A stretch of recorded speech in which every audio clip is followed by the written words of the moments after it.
I literally just filmed this whole video and then realized I wasn't recording. Not a thought.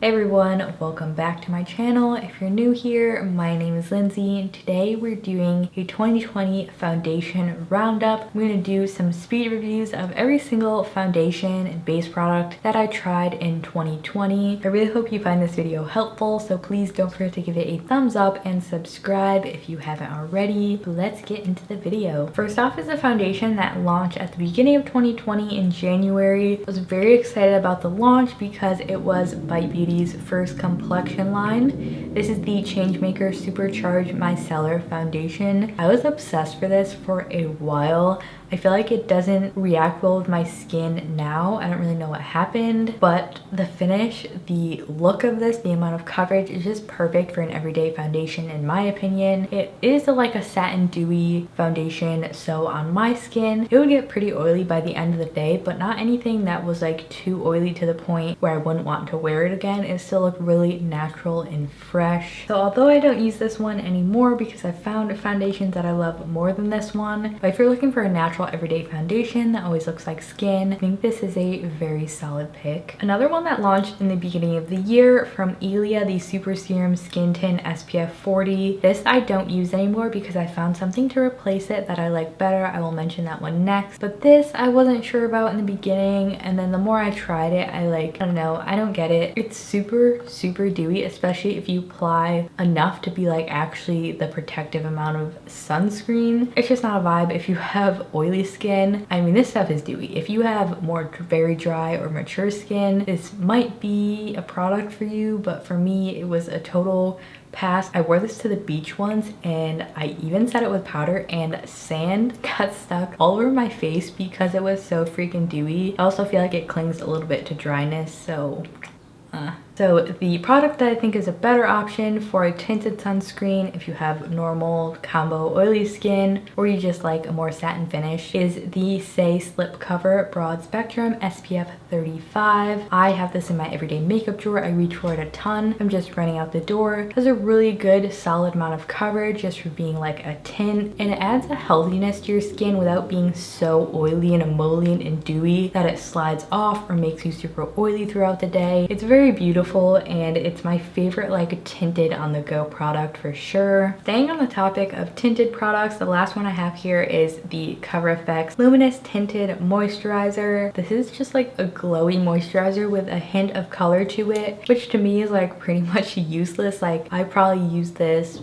once or twice after I did the review video, so unfortunately I wish I was able to get more use out of this. I like coverage, so I don't gravitate towards these type of products. Like I don't even know how I would use this if I was using it as a moisturizer. I don't know. I haven't found a way for this to really fit into my routine, and the shade range is poo-poo, so I'd pass on this. Moving on to the Credo Beauty foundation. This is Credo Beauty's makeup line. They launched this foundation with a really nice shade range. I was pretty hyped for this launch. It didn't completely let me down. It's a really decent foundation, but it's just not my favorite. I honestly need to keep testing this. I've tried it multiple times and it just didn't wear well and it sat a little bit heavy on my skin, but maybe I'll experiment with some different ways of applying it and using it. And I think the shade's a little bit off for me too. So pretty decent, like I was mentioning, but it's not one that I reach for. It's pretty dewy. It also has like a pretty strong orange essential oil scent to it. I really don't know what else to say about this. I wouldn't recommend it because I don't personally love it, but you know. Next on to a product I really enjoy. This is the Sephora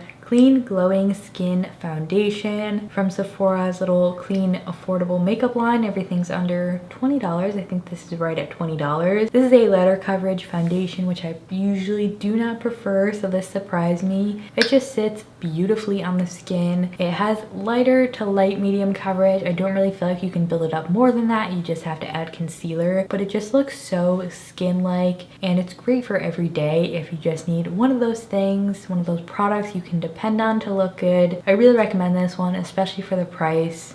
Home run. The next foundation I've literally forgotten about since I reviewed it.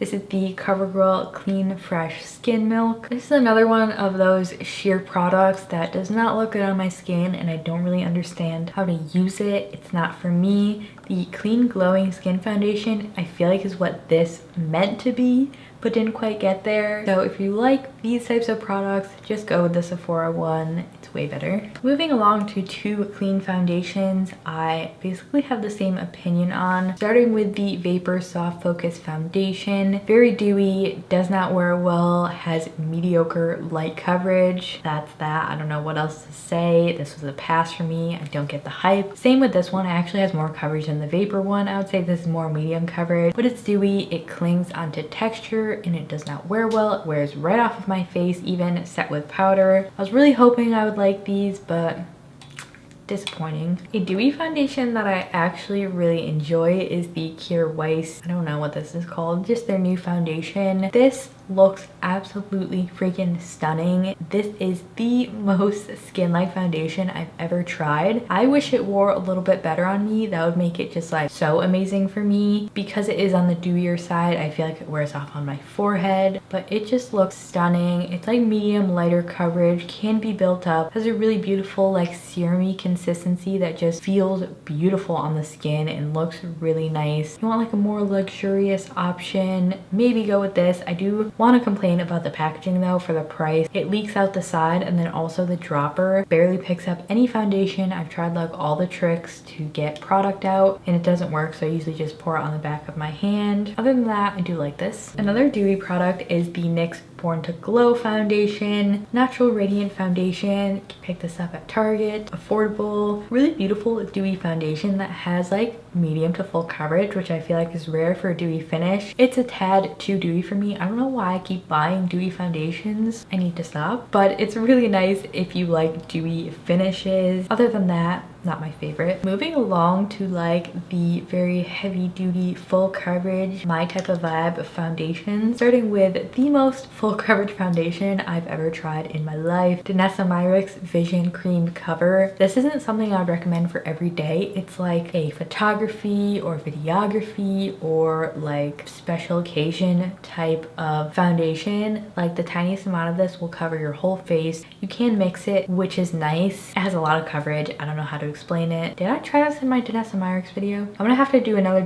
Myrick's video because I have a ton of new stuff I want to share with you guys. This one is really nice, but not something I'd recommend unless you have like a special use for it. Like I don't think the everyday makeup wearer would find a use for this, but if you're like me, you like to play around with makeup, or you just need like a ton of coverage, go for it. Next is the Oma Beauty Say What Weightless Soft Matte Hydrating Foundation. This is one that didn't wow me at first. I really have to continue using this because I'm not sure like my final thoughts on it, but upon my first impressions, it sat a little heavy on my texture and it didn't wear the best. I will have to experiment with different ways of using it and different ways of wearing it and see how I feel, because it wasn't like disappointing at all. It just wasn't like top notch, so pretty good. I'll get back to you guys with updates on this one. Now finishing with my two favorite foundations of the year. First is the Colourpop Pretty Fresh Hyaluronic Hydrating Foundation. This sits in that perfect in-between spot, like a dewy and a satin matte foundation. It's just like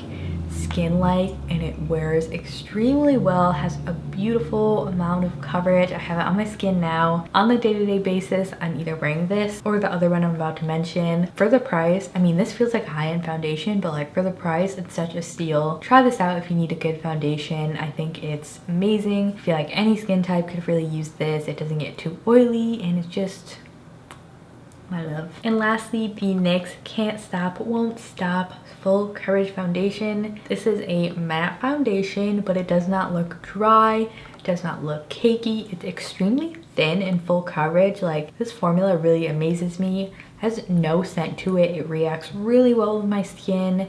It just wears beautiful, especially if you're wearing it under a mask. Like, it doesn't get super cakey or oily. If you have like combo to oily skin, I would recommend this one. I feel like you have drier skin, you might not like this because it is a matte finish, but I love this stuff. If I want like a more matte look, I go with this one. If I'm feeling a little drier, I'll go with the Pretty Fresh one, but both of them are just living in my everyday makeup drawer. So that was it for my 2020 foundation roundup. Don't forget to give this video a thumbs up if you enjoyed it and found it helpful at any point. A lot of these foundations I spent some dough on and then never used, but I get the knowledge to share with you guys so you don't waste your money on these foundations. Let me know in the comments below what your favorite foundation of 2020 was. I'd love to know. But thank you so much for watching, and I will see you in my next video. Bye.